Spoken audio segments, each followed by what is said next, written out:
ඉතින් මීදුවක් නැත්තේ කොහෙද? මේ මගේ මේ ගෙදරක් තියෙනවා මේ කතුරු 3ක් තියලා තියෙනවා මේ ගෙදර. මීය දුවනවා. මගේ කාමරේ සීලිමෙත් මේ කතුරක් තියෙනවා.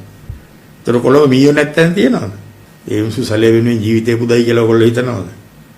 සැලේ වෙනුවෙන් හෙම්බිරිස්සක්වත් හදාගන්නේ නැහැ ඔය මිනිස්සු. එහෙම අනුන් වෙනුවෙන් කැපකිරීම කරපු මිනිස්සු જાතියක් නෙවෙයිනේ උපවාස කරන කට්ටිය සෙට් එකම.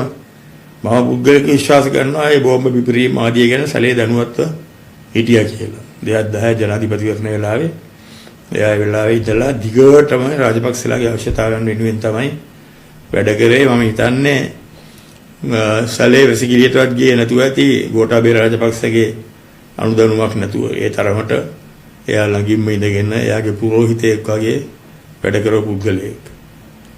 එතකොට දැන් තියෙන ප්‍රශ්නේ තමයි රණවිරුවෙක්වත් අඩංගුවට අරගෙන කියලා මේ රාජපක්ෂලාගේ ගැත්තෝ අහල්කම් කරන අය අරක්කු බෝතලයට බත් පැකට් එකට රුපියල් 1000ට සමාජ මාධ්‍යයක කුණුහරුප ලියන පිරිස අපි දකිනවා මැරෙන්න හදනවා ඒවට. නමුත් ඉතින් ඔය මම කියපු පසුබිම තමයි තියෙන්නේ. හැබැයි සැලේලා රාජපක්ෂලා වෙනුවෙන් කැපීමෙන් වැඩ කරා. මම අත්අඩංගුවට ගන්නකොට මම හිරේ දානකොට මම ඇදගෙන ගිහිල්ලා නායක හමුදා මූලස්ථානේ මාස 8ක් නොකඩවා දියාගෙන ඉන්නකොට චෝදනාවක් නැතුව නඩුත් නැතුව මුකුත් නැතුව අඩි 10 කාමරයක ජනෙල් වලට දොරවල් වලට ලෑලි ගහලා එතකොට සැලේලා තමයි ගෝඨාභයට උපදේශ දුන්න ආවාද කරපු කට්ටිය. එතකොට හිර කඳුරු වල ඉන්න අයගේ අත්දැකීම් කොහමද හිරගල අත්දැකීම් කොහමද කියන ඒවා ගැන සැලේලාට හොඳ දැනුමක් තියෙනවා. මොකද සැලේලාගේ මූලිකත්වයට යටතේ තමයි සැලේ කපිලෙන්ද විතරන ඒගොල්ලොන්ගේ උපදේශ ගනිමින් තමයි ගෝඨාභයලා අපි හිර කරගෙන තියාගෙන අපෙන් පලිගත්තේ. මගේ බවනන්නේ මගේ පවුලයාගෙනුත් පලිගත්තා. මාව අත්අඩංගුවට ගත්ත දවසේ උදේ 4 වෙනකන් CID එකේ මගේ බිරිඳ තියාගෙන ප්‍රශ්න කරා. මුළු රාත්‍රියම. මගේ දූල දෙන්නෙක් මට ඉන්නේ දැන් ඔය සැලේගේ පුතාගේ වයස තමයි ඒ කාලේ ඒගොල්ලෝ.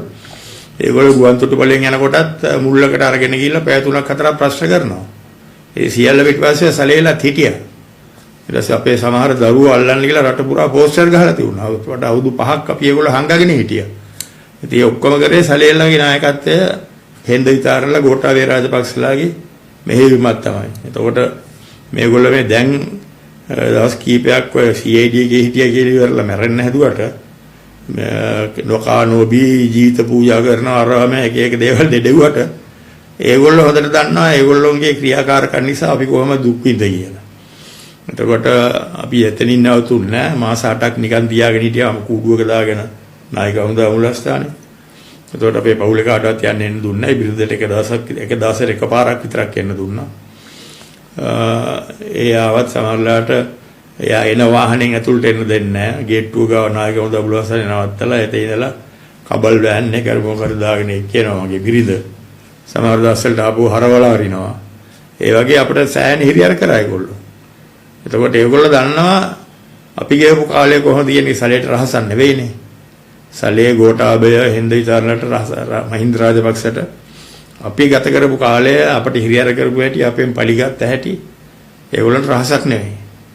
ඒක හන්දා ඒගොල්ලෝ දැනගෙන නොහිටියා වෙන්න පුළුවන් ditta ධම්මවේදනීය කර්මය කියලා එකක් මේ රටේ තියෙනවා.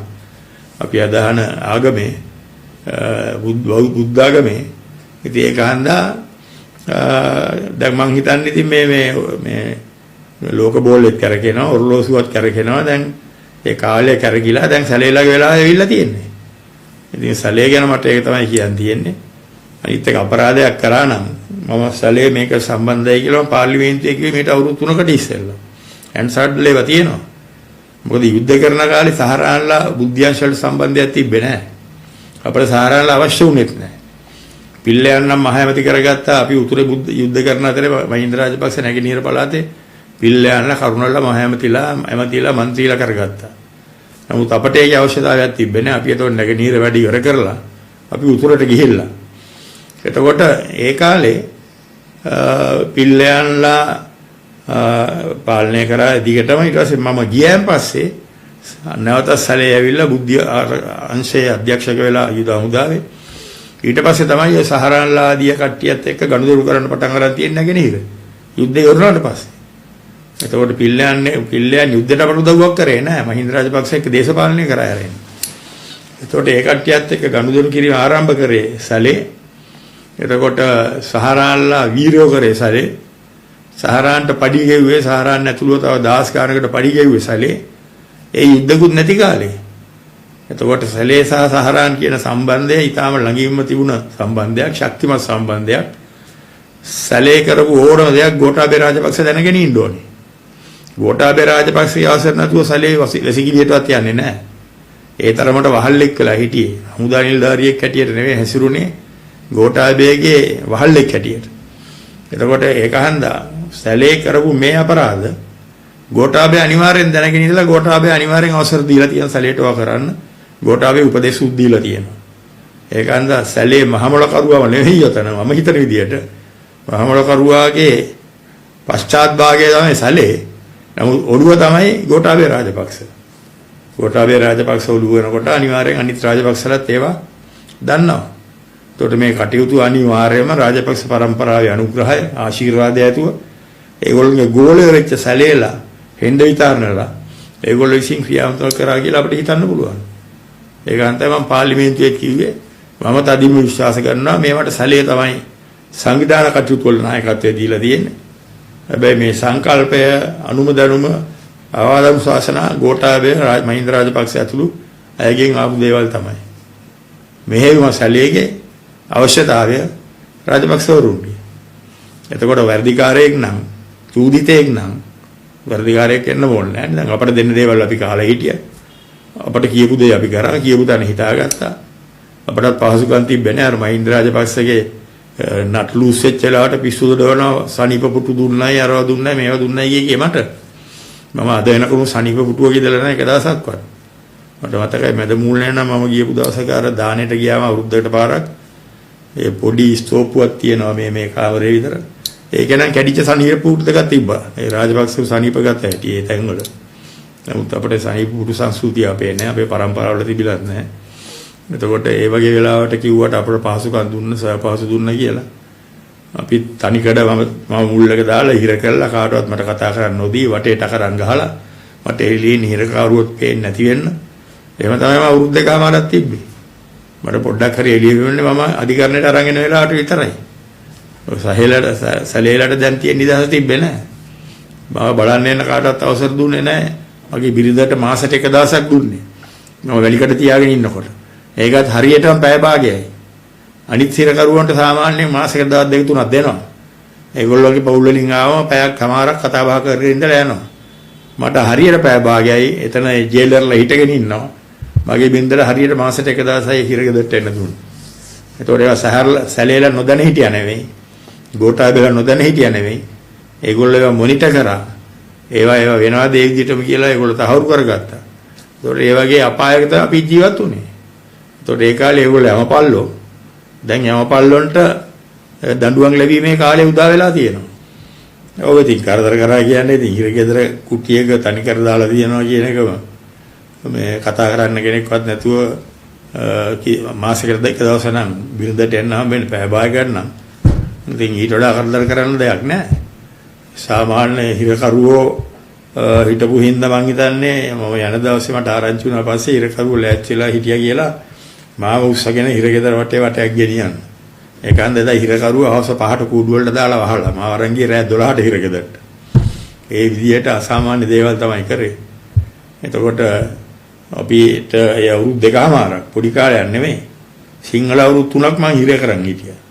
එතකොට එවැනි පලියනීමක් කරෝ මිනිස්සු දැන් රණවිරුවෙක් හිර කරලා අරවැගේ බොරුවට උඩ පයින්නවා. රාජපක්ෂලාගේ Facebook එකේ කුණුහරුප පිළියන කාලකන්ණිය රාජපක්ෂලාගේ අසුචි වලේ පිහිනන කට්ටියයි ගැත්තොයි ඔක්කොම තිරිසන් මානසිකත්වයක් තියෙන මිනිස්සු. ඒ ඉසුගෙන් කිසිම අපේ දරුවන්ගෙන් හිටන් පරිගත්තා. අඩු ගන්න ප්‍රභාකරන් LTT එක අපේ පවුල් වලට පහර දුන්නේ නැහනේ. අපේ දරුවන්ට පහර දුන්නේ නැහනේ. දැන් සැලේගේ පුතාට කරදර කරන්නේ නැහනේ. සැලේගේ සහෝදරයාට හරි බිරිඳට හරි කරදර කරන්නේ නැහනේ. ඒ බිරිඳ මන් දන්නේ මන් දැක්ක Facebook එකේ දාලා තියෙනවා. ඉතින් කුඩා ළමේ ඒ කාන්තාව මේ විශාල වයස පරතරයක් තියෙන සැලේ එක ගත්තා. ඉතින් දැන් ආණ්ඩුව එහෙම දේවල් කරන්නේ නැහනේ. එතකොට අර විදිහේ වනචාරී ක්‍රියාකලාප දැන් සිද්ධ වෙන්නේ නැහනේ.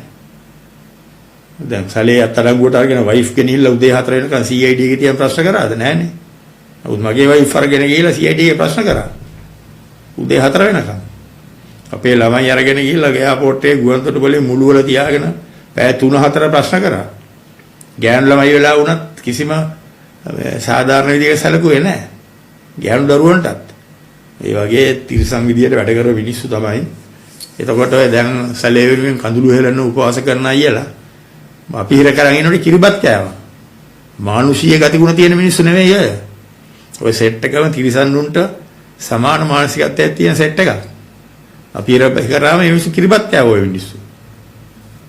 අපි එළියට ආවම අපරාධ එළියට දැම්මේ කියන මානසිකත්වයක තමයි හිටියේ. එතකොට අපේ වයිෆ්ලා පාරේ උද්ඝෝෂණයක් කරන්න ගියාම මැරයෝ දාගෙන ඔය වැලිකඩ ඉස්සරහදීම පහර දුන්නා. මර කණ්ඩායම් දාලා වාහන කුඩු කරා. ඒ වගේ තිරසං විදියට හැසිරලා දැන් එනවා මෙතන මේ රටේ මිනිස්සුන්ගේ අනුකම්පාව ඉල්ලන්න. ඒගොල්ලන්ට පුළුවන් පොඩි ආවර්ජනයක් කරගෙන ඒගොල්ලෝ අතීතයේ සිහි කරගත්තා නම් සැලේට සතුටින් ඉන්න පුළුවන්.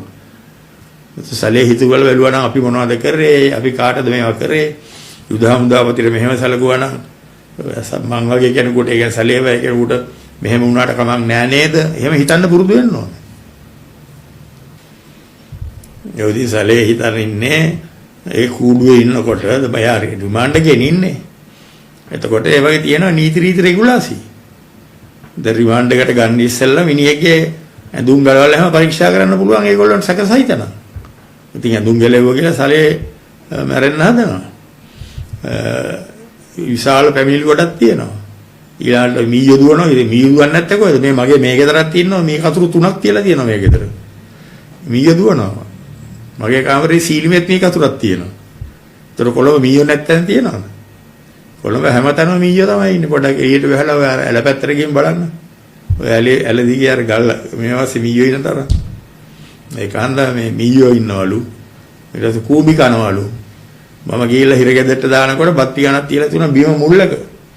වෙන මොකුත් තිබ්බේ නැහැ ලී බඩු. වතුරක් තියලා හේතු කළ තුන මුල්ලක. ඒ මුළු බත් පිගාන රෑ 12න් ගෙනිච්චේ බත් පිගාන කූඹි පිරලා හිටිය අර තෙල් කූඹි. ඒ කන්න පුළුවන් තත්ත්වයක තිබ්බේ නැහැ. මම බියන් දිනකොටත් අර මකුණු එහෙම විත්තිඩියේ බහගෙන එනවා රෑට ලයිට් නිවු ගම. මකුණු කකා කූඹි කකා තමයි අපිත් හිටියේ. તો සැලේ බලාපොරොත්තු වෙනවාද මේ හිර කූඩුව කියන්නේ නිකන් මේ රජසැප විඳින්න පුළුවන් දිව්‍ය ලෝකයක් වගේ තැනක් කියලා. ඒකන්ට ඒකට මුහුණ දෙන්න වෙනවා. දැන් එකපාරටම දැන් මෙතන හිතපු මේ විධාන හිතපු විපක්ෂයේ මේකපාරටම කලබල වෙලා තියෙනවා. දැන් මේ පාස්තුමාරයක් හරි මොකක් හරි විමර්ශනයක් පොලිසිය කරගෙන යනකොට දැන් ඒකට ඉඩ දෙන්න බෑ. ඒකට බාධාවක් කරගෙන එකපාරට දැන් වට කරලා දැන් ගහන්න හදනවා. ඔයදි ප්‍රධාන හේතුව ඒගොල්ලෝ දන්නවා. සැලේ කතා කරොත් මොකද වෙන්නේ කියලා. ඉතින් ඔය විදියට මේවා කළා මැරුණොත් ඔය කට්ටිය කිරිබත් කායි. යන්තම් ඒකත් එතනින් ඉවරයි අර කපිල චන්ද්‍රසේන වගේ යන්තම් බේරුණා කියලා. ඒක හන්දා මේ ඒගොල්ලෝ කැමති සැලේ ඔය කල්ලි වල මැරනවා නම් සැලේටත් ඒක තේරලාද? මොකද සැලේත් කියනවා මට දැන් ජීවත් වෙලා වැඩක් නැහැ මැරණ එක තමයි සැප කියලා. සැලේත් දන්නවා ගෙදර ගියොත් අනිවාර්යෙන් මේ කාමරයක මොකක් හරි දොරේ හරි එල්ලිලා ඉන්න වෙනවා කියලා. මේගොල්ලෝගේ වැඩ කටයුතු අනුව. ඒක හන්දා අනිත් එක ඒගොල්ලන් තියෙන ප්‍රශ්නේ තමයි සැලේ කතා කරන්න පටන් ගත්තොත් ඒගොල්ලන්ගේ පැටිගිරිය ඔක්කොම එළියට එනවා. මොකද ඔච්චර ලොකු මෙහෙවරක් සැලේ තනියම කරා නෙමෙයි. සැලේට නොයෙකුනේ අංශ වලින් උදව් උපකාර ලැබෙන්න ඕනේ. ඒක ඒක දේවල් කරගන්න. සැලේ අතින් වියදම් කරගෙන ඔය එකක් කරන්න උගක් මුදල් හදලුත් ඕනේ. සැලේ තනියම මුදල් හදලා වියදම් කරගෙන ඔය කරන්නේ නැහැ. සැලේට ඒව උදව් උපකාර පිරිසක් තමයි ඔය පිටිපස්සේ ඉන්න රාජපක්ෂලා සහ ඒගොල්ලන් ගැත්තෝ ටික. ඒගොල්ලන්ට දැන් බයේ තියෙනවා. ඒගොල්ලන්ගේ ලේ රත් වෙලා තියෙනවා. සැලේ වර්ධිලාවත් මේවා කතා කරන්න ගත්තොත් ඒගොල්ලන්ට මොකද වෙන්නේ කියලා. ඒක අනිවාර්යයෙන්ම සැලේගෙන් එහාට යන්න ඕනේ. පරීක්ෂණය හරියට කරනවා නම් අනිවාර්යෙන් සැලේගෙන් එහාට සැලේට කවුද මේකට ආශිර්වාදයක් කරේ? ශක්තිය දුන්නේ කවුද? සැලේට අවශ්‍ය පරිසරය හදලා දුන්නේ කවුද? ඒ ඔක්කොම මේගොල්ලෝ චෙක් කරන්න වෙනවා. ඒක තමයි මේ ආසාව තියෙන ඉන්නේ තමයි නේද? අනිවාර්යෙන්. දැන් ඒක දන්නවනේ ඒගොල්ලෝගේ මිනිස්සු කිව්වනේ. මිනිස්සු ක්‍රියාවෙම කරලා පෙන්නුවනේ සමහර ඒවා. ක්‍රියාවෙම ඔප්පුණානේ. දැන් කපිල චන්ද්‍රසේනලා ඒ කට්ටිය ඇතුලේ හිටියා නම් අදටත් ජීතුන් අතර ඉන්නවා. සෙන්ට්‍රල් බැංක් එකේ එක්කෙනත් ඇතුලේ හිටියා නම් රිමාන්ඩ් කරලා හිටියා නම් කොහේ හරි තාම ජීතුන් අතර ඉන්නවනේ. එතකොට සැලේ වෙලා තියෙන්නේ අර මරණ තුනක් ඇති විනිය පැණි කෑ වගේ වැඩක් තමයි දැන් වෙලා තියෙන්නේ. සැලේගේ පවුලේ කට්ටියත් ඒවා තේරුම් ගන්න ඕනේ. ගෙදර එක්ක ගියාට ඒ අවශ්‍ය ආරක්ෂාව එහෙම දෙන්න පුළුවන්ද කියලා. දැන් සමාජ මාධ්‍ය වල ප්‍රකාශ වෙනවා මේ ගෝඨාභය රාජපක්ෂ මහතාට මේ ට්‍රැවල් බෑන් එක ගත්ත එකත් එක්ක තමයි මේ ගොඩක් කට්ටිය කලබල වෙලා තියෙන්නේ කියලා. ඔබතුමා ඒ විශ්වාස කරන දේ එහෙම දෙයක්ද මේක ඇතුලේ මේ හදිසියට හේතුව ඒක වෙන්න පුළුවන් කියලා. කලබලෙට. ඔව් ඉතින් ගෝඨාභය ට්‍රැවල් බෑන් එක ගත්ත එකත් මම නම් දන්නේ නැහැ මොකද්ද කියලා මම ඒ චෝදනා පත්‍රික වෙන්නේ මට හිතෙනවා මේක ගැන යම්කිසි කරන පරීක්ෂණ වලින් කටයුතු වලින් මේගොල්ලන්ට ගෝඨාභය ගැන ඉවක් පැටිලා ඇති. ඒ කාරණා මේගොල්ලෝ මේ අවස්ථාවේ ඉස්සර වෙච්ච දේවල් දැකලා දැන් කපිල චන්ද්‍රසේනලා අරගොල්ලෝ මරුණා පරීක්ෂණ එතනින් හිර වුණානේ. ඒ කාරණා මේගොල්ලෝ අවශ්‍ය ආරක්ෂක පියවරවල් හැටියට යම් දේවල් කරනවා වෙන්නේ නැති කියලා මට හිතෙනවා. මට හිතෙනවා අනිවාර්යයෙන්ම සැලේ සම්බන්ධ නම් ගෝඨාභය අනිවාර්යයෙන් මේකේ ඉන්නේ. ගෝඨාභය ගාසවර නැතුව සැලේ වෙසිකිළියටවත් ගියු මිනිහෙක් නෙවෙයි. ඒක ආයි කරේ මෙන් අහන්න ඕන නැහැ. හමුදාවේ ඉන්න ඕන කෙනෙක් දන්න දෙයක්. බුද්ධියංශ වල ඉන්න ඕන කෙනෙක් දන්නවා. ඉතින් ගෝඨාභය ගා වාඩි වෙලා හිටව මිනිහෙක් නේ ආරක්ෂා මාත්‍යාංශේ. ඒකන්ද ඒ ගැන කිස්සක් කියන්නේ. ඉතින් ඒකන්දා ට්‍රැවල් බෑන් එකක් ගත්ත එක මම හිතනවා 100ක් හරි කියලා. ඔය දැන් ඒ සම්බන්ධව පොදුවේ දැන් විපක්ෂයේ